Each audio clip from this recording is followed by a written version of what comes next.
Fernando Villavicencio. ¿Por qué no apoyaron, en primer lugar, al informe de mayoría que, entre otras cosas, mencionaba que las muertes violentas se produjeron por la inacción del gobierno de Guillermo Lasso y que eso también derivó en la muerte de Fernando Villavicencio? A ver, varias consideraciones. El informe de mayoría no solamente dice eso de Guillermo Lazo. El informe de mayoría lo que fundamentalmente dice es que es un crimen común y corriente. Que el crimen de Fernando Villavicencio fue un casi por robarle el celular. Que lo encontraron casi por la calle y como estaban queriendo robar y hacer algún daño, lo asesinaron y le cayó una bala. Discúlpeme, eso es una falacia, una mentira y un insulto a la memoria, no solo de Fernando, sino de la gente de bien de este país que algo quiere y clama por justicia. Primer elemento. Segundo elemento, la votación de ese informe. ¿Quiénes se pusieron de acuerdo? El gobierno nacional, es decir, ADN, impulsando la impunidad, primer elemento. La revolución ciudadana, que no tenemos que decir que ellos impulsan la impunidad, porque ellos son la impunidad por sí mismos. Tres, el Partido Social Cristiano, que nos ha sorprendido su posición. Y también Pachacuti. El único movimiento que le quiere decir la verdad al país en el tema de Fernando Villavicencio y en general en la lucha contra la impunidad es Construye. Viviana Zambrano, nuestra asambleísta de la comisión, fue la que presentó el informe de minoría, con lo cual se terminó de cerrar el círculo de lo que es el crimen de Fernando Villavicencio, que es un crimen político perpetrado por los autores y los enemigos políticos de Fernando Villavicencio. ¿Qué pruebas tienen para aseverar que precisamente no es un crimen de delincuencia organizada o de la narcodelincuencia, sino es un crimen político? ¿Qué pruebas? Qué buena pregunta. Necesitamos pruebas. Fernando Villavicencio luchó contra la narcopolítica, contra las narcopiscinas, luchó contra las estructuras criminales y mafiosas que funcionan en el sector petrolero, en el sector minero, en las eléctricas del país. ¿O es eso ajeno a la verdad de la gente, de la ciudadanía? ¿O no hay cientos, tal vez miles de notas periodísticas respecto del tema? ¿O no sabemos qué hizo Fernando Villavicencio? ¿O no lo escuchamos a Fernando Villavicencio en el pleno cuántas veces él habló de este tema? La pregunta es, ¿se necesitan pruebas para decir que lo mató la narcopolítica en el país? ¿Y cuáles podrían ser esos enemigos políticos de los que usted habla y menciona? ¿Qué podrían ser los autores del crimen de Fernando Villavicencio? Los autores materiales e intelectuales no les corresponde a la Asamblea determinar. Lo único que nosotros determinamos es la responsabilidad política. ¿Quiénes lo asesinaron? La narcopolítica, primer elemento.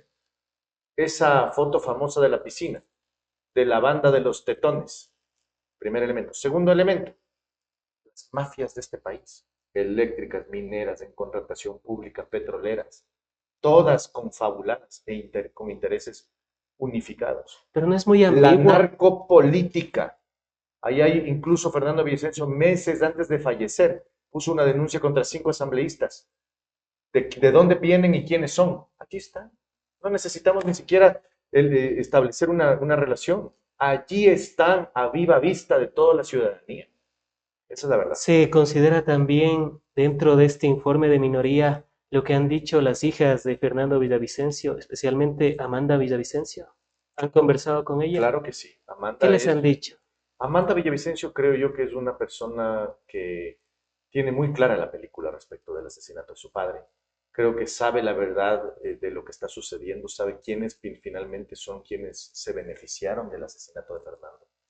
Creo que es una persona que tiene una obligación todavía de llevar a cabo y de cumplir el legado de su padre. ¿Y les ha manifestado acerca de los puertos, por ejemplo? ¿Les ha hablado de los social cristianos? Hay muchas investigaciones que incluso ella las tiene porque ella asumió cierta parte de la agenda de fiscalización que tenía su padre. En términos y en detalles específicos no lo sé porque es información clasificada que la tiene ella y la maneja ella. Pero yo confío en ella porque ella es una persona que ha llevado muy bien en alto el nombre de su padre. De alguna manera para nosotros eso es absolutamente señalable, es plausible, ¿no? Antes de ir con lo de Amanda Villavicencio y las declaraciones que dio hace poco, ¿no sería un poco ambiguo decir un crimen político si es que no se tiene a los autores con nombre y apellido?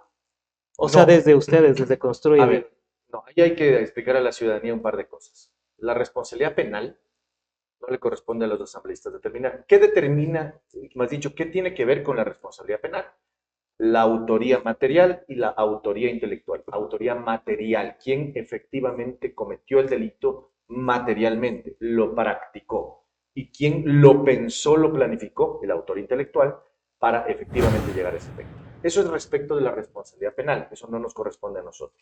La Y responsabilidad política sí vamos, nos vamos con la corresponde. parte penal. ¿Han recibido información por parte de la Fiscalía? Porque he visto y he escuchado las declaraciones de Amanda Villavicencio y dice ella textualmente, no tenemos la certeza de nada porque los expedientes ni siquiera han tenido acceso a la información. Entonces, ¿de qué certeza podríamos estar hablando si parece que hay un oscurantismo por parte de la Fiscal General del Estado? A ver, la investigación penal es reservada. Ojo, hay que dejarle a la ciudadanía clara que no es un crimen cualquiera, primero, porque es un magnicidio del tamaño y del nivel de un candidato presidencial que podía ganar las elecciones. Ojo, además de un adalid y de un ejemplo de la lucha contra la corrupción. Primer elemento. Y segundo elemento es una investigación que está bajo reserva absoluta. ¿Eso qué quiere decir? Que nadie puede tener acceso. Me preguntan qué pruebas tengo, qué información tengo. Nada. Y además no la necesito.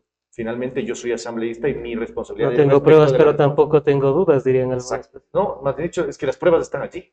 No, o sea, no es un tema de aquí está la prueba fundamental del asesinato. Ya están esos autores materiales, incluso juzgados. Pero los autores intelectuales, esos son más difíciles de encontrar, porque las mafias funcionan con un esquema piramidal, en donde sacrifican las bases, pero los altos mandos no se los toca porque son quienes finalmente están protegidos a través de varias cortinas. Y eso es lo que tenemos que develar como ciudadanía en general. Y en el tema del teléfono inteligente de Fernando Villavicencio, que no se le ha explotado, ¿por qué cree que no se lo ha explotado ni se lo ha expuesto? Como por ejemplo en otros casos, ¿no? Vemos cómo se expone, se explota los teléfonos inteligentes, se saca a la luz pública.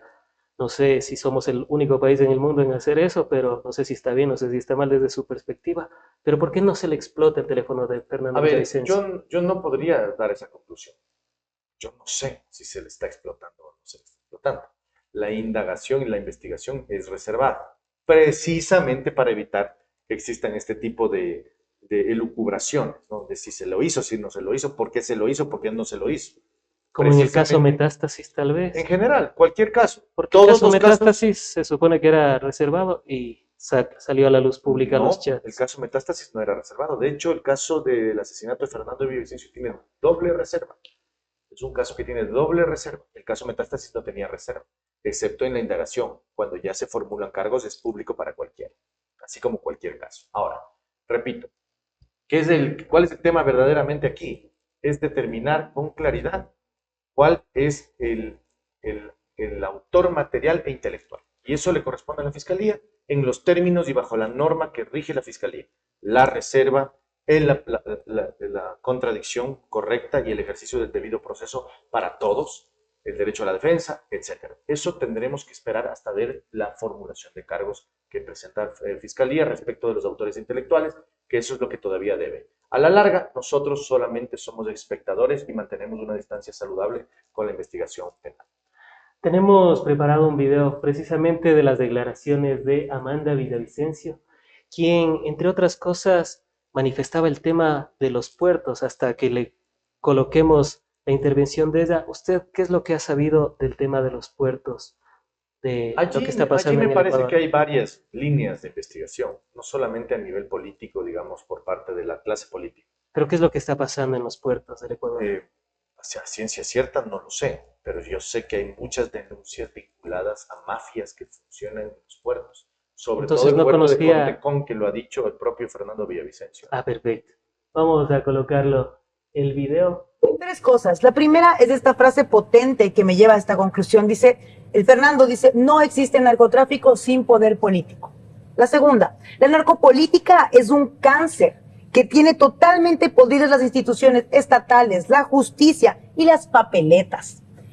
Estas dos cosas me llevan a entender no solamente que a quienes les investigaba mi papi estaban enojados, no, a quienes realmente les está afectando el negocio. ¿A quién le está afectando el negocio la veracidad de Fernando Villavicencio? ¿A quién? A los que manejan los puertos. ¿Por qué nadie dice nada del señor Jaime Nebot? ¿Por qué nadie dice nada del allanamiento de JJ Franco? Se viene en el especial que tenemos con La Fuente, periodismo de investigación, se viene la información de los allanamientos de JJ Franco, que está vinculado con Carlos Polit, que está vinculado con Jaime Nebot. ¿Por qué de ellos? ¿Cómo él le amenaza a mi padre? Nos trae este recuerdo de este Jaime Nebot, ven acá para mearte. ¿Te refieres al tuit que puso él? Me refiero al tuit que puso él. Estoy en total libertad de proceder como a mí me parezca. Así es. Y ese saborcito a social cristiano que tiene Muentes, que tiene Nebot, y que luego, por ejemplo, vimos de la ocurrida de Gisela Molina, que después de tu programa y que yo le puse en su sitio, vino a amenazarme a mí después de haber sido el Partido Social Cristiano. Ese es un saborcito social cristiano que no se me quita. Un saborcito social cristiano, terminaba la frase. ¿Podría ser también parte de lo que ustedes aseguran como un crimen político, las declaraciones que ha dicho Amanda Villavicencio? Esta entrevista fue hace 3 días, el 3 de agosto, 4 días, el 3 de agosto del presente año. Bueno, nosotros creemos que la investigación penal tiene que llevarse a cabo profundamente. Tiene que ser una investigación que llegue hasta los últimos rezagos de las mafias que pueden existir en el país, a nivel de todo tipo, petrolero, minero, incluso los puertos y el manejo comercial. No me cabe duda que por allí sale la droga del país, es público y notorio, existen incautaciones en contenedores, existen incautaciones en los puertos del extranjero, por allí funcionan también las mafias. Entonces podría ser una luz lo que acaba de mencionar. Más allá de lo que diga Amanda, que en efecto es muy plausible, loable, tiene que haber una investigación técnica profunda y sobre todo profesional de fiscalía. Porque si queremos que la impunidad no impere, que es lo que Amanda y todos nosotros queremos finalmente, se necesita una investigación profunda y sobre todo técnica para determinar, así como en los otros casos, metástasis, purga, plaga, etcétera, cuáles son los autores, quiénes son, cuál es el nivel de involucramiento, hasta dónde llegan las investigaciones, etcétera, etcétera, etcétera. A mí me gusta mucho el periodismo de investigación. Creo que a través del periodismo de investigación hemos logrado dar con muchas mafias del país, pero no es solamente ahí, no se agota ahí. Eso tiene que institucionalizarse, tiene que volverse oficial. ¿Para qué? Para que rindan cuentas verdaderamente los delincuentes. La única forma es que exista un proceso penal que los haga a ellos precisamente decir las verdades y acusarlos en caso de que existan los elementos probatorios necesarios. Otra de las investigaciones que también estaba a cargo, y bueno, también tenía acceso a la información Fernando Villavicencio cuando fue asambleísta, es el caso El Gran Padrino, el caso que vinculaba a Danilo Carrera, cuñado de Guillermo Lasso, entonces presidente del Ecuador, donde se reveló a través del informe León de Troya, un informe policial de la narcopolítica de la mafia albanesa, y podemos graficarlo también con lo que dijo Primicias el 14 de febrero. Entre otras cosas, Fernando Villavicencio había hablado y mencionado sobre el caso, y vamos a ser específicos en la parte cuando él manifiesta, o a ver si lo podemos graficar, pero para ponerles en contexto, ahí está. Fernando Villavicencio se acercó a las relaciones de la mafia albanesa con Fito y Samir. Bueno, ahí de manera sospechosa la Fiscalía había cerrado esa investigación. Aquí, ojo, de manera sospechosa la Fiscalía había cerrado esa indagación. Sin embargo, quedaron dudas de que si la influencia política operó para que esa indagación no haya prosperado. Y continúa en el siguiente, por favor. A inicios de febrero del 2024, las autoridades de Ecuador y España dieron un golpe a la mafia albanesa que operó en Ecuador, que era liderada por Dritan Jica. Con este caso se confirmó que Cherres, asesinado en marzo de 2023, ojo que Cherres estaba en una casa cercana a Guillermo Lasso, y este albanés eran socios. La operación se denominó La Pampa, también es conocido el caso. En diciembre de 2022, cuando el escándalo explotó, Fernando Villavicencio, que en esa época era asambleísta y presidía el Frente Parlamentario Anticorrupción, condujo la elaboración de un informe sobre el llamado caso León de Troya. del informe policial. Y concluye, perfecto, estamos con el tercero. Ya, y este caso le vinculaba al cuñado de Guillermo Lazo, Danilo Carrera, con la mafia albanesa que es la principal distribuidora de droga en Europa. ¿Podría ser también, hay una luz de la narcopolítica de la que ustedes mencionan? Claro que sí, claro que sí. Y además la Fiscalía, tengo entendido que ya anunció que va a formular cargos en contra de los investigados que están dentro de este caso.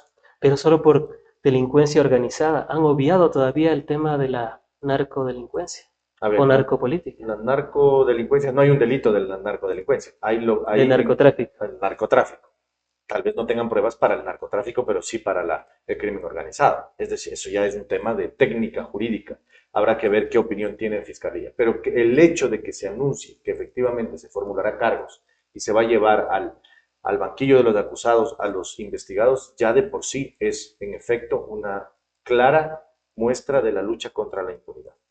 Y creo yo que la Fiscal General del Estado está dando muestras claras respecto de este tema para mostrarle al país que las investigaciones continúan y quitarles del discurso, sobre todo a la Revolución Ciudadana, de que la fiscal está impávida, inmóvil y allí sin hacer nada respecto a las investigaciones. Eso es una esperanza. En el informe de minoría está considerado precisamente el caso León de Troya que vincula al cuñado de Guillermo Lazo. En parte sí está mencionado, pero más allá del caso León de Troya es la narcopolítica.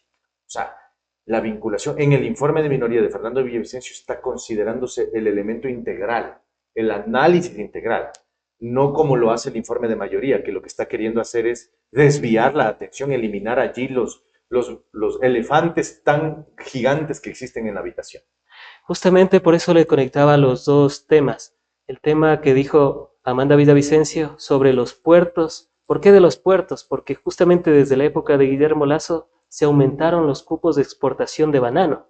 Y usted sabe que al día de hoy, a través del banano y a veces de caja bonita, se exporta la droga a Europa y otros países del mundo. Entonces, podría ser esa conexión. Y Amanda Villavicencio hablaba de que el negocio, o sea, a quienes les afectaba el negocio, habla ella, podría ser esta la luz para poder develar que al haber tratado de afectar el negocio del narcotráfico de estos últimos 3, 4 años, fue lo que motivó para el asesinato de Fernando Villavicencio, el magnicidio de Fernando Villavicencio. Ahí yo lo único que podría decir es que esperemos a la nota de periodismo de investigación. Seguramente vienen todos esos elementos. Yo no podría anticipar, no conozco la investigación, pero sé que si Amanda lo ha venido diciendo y en efecto lo ha confirmado, viene una investigación profunda respecto al tema. Esperemos. A la larga, eso también es responsabilidad y dependerá de los dichos de Amanda y de la investigación profunda que realice, ¿no? Para culminar con el tema tan delicado del magnicidio de Fernando Villavicencio, ¿cuál podría ser la intencionalidad de algunos autores que no se muestre precisamente a los autores materiales? Quizás a esos actores que están detrás del poder que no han permitido develar algunas cuestiones. Por ejemplo, el tema del asesinato de los que cometieron el crimen, el magnicidio de Fernando Villavicencio en la cárcel, por ejemplo. Usted sabe que poco tiempo después del magnicidio fueron asesinados en la cárcel, no se les dio una protección y prácticamente eso también ocultó algunas cuestiones que podrían haber dado una luz del magnicidio de Fernando Villavicencio. A ver, ahí yo creo que tenemos que entender cómo funcionan las mafias. Las mafias, repito, funcionan de manera jerárquica y piramidal. Las bases, es decir, los delincuentes de a pie, digamos, los sicarios, los delincuentes que roban y asaltan y vacunan, son la base más clara. De ahí viene un nivel intermedio que son efectivamente los líderes, los que organizan, los que establecen las conexiones, las comunicaciones, la logística. Los que se vinculan a la Policía Nacional. Los que están allí, sí, están desde todas las instituciones. No nos olvidemos de Wilman Terán, porque allí hay un elemento que él era parte de esas estructuras. Y en la parte más alta están los políticos. Allí es en donde precisamente es difícil probar, es difícil identificar, es difícil saber. Esas pruebas y esos elementos son finalmente los más importantes de una investigación de un magnicidio o de estas estructuras criminales que son organizadas, valga decirlo. Por eso es que llegar hasta ese punto es lo más difícil. Depende no solamente de un impulso penal o un impulso fiscal, eso depende ya de una posición política. Es decir, en dónde nos situamos y se sitúa la gente de bien que enfrenta al crimen organizado. Eso ya es una decisión que tiene que también tomarse en las urnas. Identificar muy bien quiénes son los buenos y quiénes son los malos. Quiénes son los que representan el crimen organizado en la política. Quiénes los acuerpan, los ayudan y son cómplices.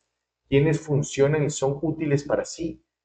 Esos, y allí hay muchas personas, empresarios, hay personas de a pie, hay políticos, hay asambleístas, hay directores de empresas, directores de instituciones, etc. Eso es lo que la ciudadanía tiene que identificar. Al final del camino, lo que nos queda después de todo esto es solamente una investigación bien hecha. A su criterio, ¿por qué ha evolucionado tanto la criminalidad en el Ecuador? Y por ejemplo, yo veo las cifras, que siempre me gusta analizarlas, me dicen que tengo un defecto con la historia. Por ejemplo, en el 2006 había 17 muertes violentas por cada 100.000 habitantes. En 2017 bajó a 5,8 muertes violentas por cada 100.000 habitantes. ¿Por qué creció desde el 2017, después de haberse reducido más de 3 veces? Subió ahora a 44 muertes violentas por cada 100.000 habitantes en el año 2023. Allí hay varias teorías. Varias teorías. Hay mucha gente que dice que el Ecuador se convirtió pasó de ser de un país de tránsito de drogas a ser un productor de drogas y además un hub, un centro logístico a nivel regional. Hay otros que dicen que los pactos con las mafias se terminaron y como se terminaron con las mafias se empezaron a pelear entre sí. Hay otros que dicen que el combate contra la inseguridad y contra el crimen organizado fue lo que les hace despertar a ellos. En mi opinión, creo que hay poco de todos estos elementos. Un poco de todos estos elementos. Allí tenemos el hecho, por ejemplo, de que la muerte de Rasquiña, creo que es un elemento fundamental, porque él de alguna manera, siendo el líder de los choneros, controlaba varias estructuras criminales al mismo tiempo. El rato que él fallece, se empiezan a pelear por el liderazgo y empiezan las disputas por territorio. Ese es un elemento fundamental. Y el elemento de la inversión, porque cuando uno revisa las cifras de inversión de seguridad en el año 2023, ve que hasta junio poco más del 10% de inversión en seguridad. Nuestros policías no tenían chalecos, no tenían balas. Veíamos cómo empujaban a los vehículos policiales, inclusive vehículos que fueron pintados por el gobierno de Guillermo Lasso. Y también vemos que el Ministerio del Interior había ejecutado 0% de los 10 millones que estaba presupuestado. Y si nosotros vemos la desinversión en seguridad que hay desde el año 2018 para acá, en las cárceles se reduce a la mitad, en seguridad se reduce a la mitad, las ejecuciones presupuestarias son mínimas, menos de la mitad, si le hacemos un promedio no llegan ni al 40 ni al 30%, ¿no cree que eso también pudo haber incidido? Sin duda, y la ineficiencia en el ejercicio del gasto, ¿no? Y eso sí depende ya de los gobiernos directamente. No solamente la inversión, que es lo que usted me está diciendo, que es correcto, yo coincido, sino también la eficiencia en el gasto. Porque paradójicamente cuando se compran chalecos, se compran armas, se compran balas, se compran implementos para combatir la inseguridad, también vienen con sobreprecio, vienen las mafias también a funcionar en ese sentido. Poco creo que es todo sumado, pero sí hay un cambio radical. Yo creo que en la época de la Revolución Ciudadana no se explotó porque había un pacto claro con las mafias. Y las evidenciado. Mafias, pero claro, allí hay varios elementos que podríamos discutirlos muy profundamente, pero allí se mantuvieron las mafias y las bandas controladas porque eran parte del ejercicio diario del poder y en general de las dinámicas propias del Estado ecuatoriano.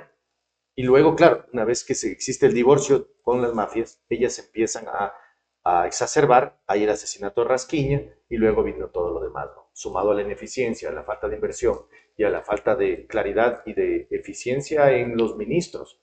Actualmente tenemos ministros que dan realmente pena.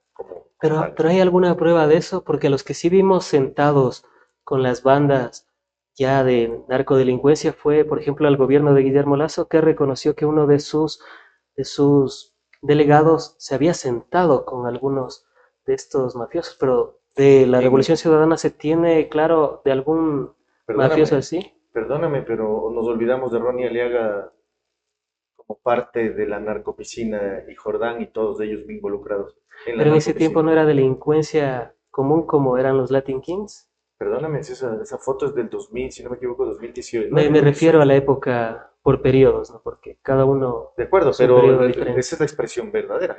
Esa foto resume perfectamente todo el escenario. Allí es en donde están todos los narcopolíticos y los vinculados a los crímenes que actualmente, hoy día, sabemos y empiezan a salir. Esa es la foto de la inauguración de la narcopolítica en el país. Un representante fiel de la Revolución Ciudadana, ex asambleísta, ex vicepresidente de la Asamblea Nacional, representante fiel y de confianza de Rafael Correa, sentado junto a todos los narcopolíticos de este país, a los narcoempresarios de este país. ¿Algo más necesitamos? Eso ha sido todo en esta entrevista, aunque bueno, yo me refería a los periodos, ¿no? Porque Hay bueno, muchos siempre periodos. Hay fotos de Norero con Rafael Correa, ¿no? Cuando Norero era todavía un chiquillo en sus inicios. No nos olvidemos, ¿no? también hay de Rubén Cherres con También lo Carlos hay. Vera y Así un es. sinnúmero de cuestiones. Pero bueno, en todo caso, eso es para un análisis más a Podemos tomar en profundidad. otro momento. Antes de finalizar, y no sin antes agradecerle por haber estado en el espacio, ¿cuál podría ser la otra verdad en torno a estas sanciones que se han impuesto en este último tiempo por parte del municipio de Quito? Si es que hay la otra verdad, obviamente, porque se ha manifestado que es para reducir los índices de accidentes. Por ejemplo, en Quito fue en el año 2023 10 accidentes diarios que tuvimos y no es... En Quito se mueren 1.2 personas diariamente por accidentes de tránsito. Entonces, por ahí, si es que existe una otra verdad o si La es que otra simplemente verdad se es- quiere A ver, hacer algo mejor. la única otra verdad es que el municipio no pretende utilizar la norma para beneficiar y educar a la gente, sino para recaudar. Recaudar para sí y también para los corruptos, agentes corruptos que también cobran en las calles. Perdón, y esa es una verdad. Por eso es que nosotros queremos cambiar esa realidad. Han sido las apreciaciones de Jorge Peñafiel, asambleísta de Construye, a quien agradecemos por haber estado en el espacio, seguros de contar con su participación en futuros análisis, Seguro diálogos que sí. y debates de la coyuntura nacional. Es un gustísimo para mí.